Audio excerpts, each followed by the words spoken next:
بسم اللہ الرحمن الرحیم۔ السلام علیکم۔ گلوبل ٹی وی اردو میں خوش آمدید۔ سعودی عرب میں پہلا روزہ کب ہوگا؟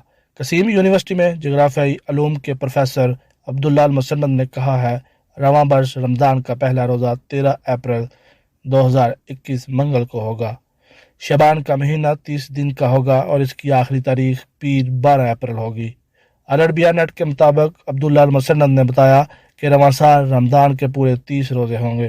12 مئی 2021 کو رمضان کا آخری روزہ ہوگا، جبکہ عید کا تہوار جمعرات 13 مئی 2021 کو منایا جائے گا۔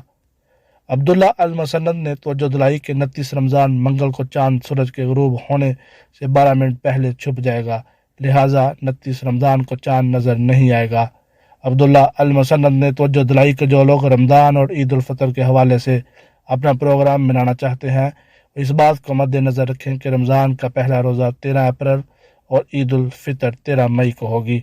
مزید اس طرح کی نیوز اور انفارمیٹیو ویڈیوز دیکھنے کے لیے ہمارے چینل کو سبسکرائب کرنا مت بھولیے۔ السلام علیکم ورحمۃ اللہ وبرکاتہ۔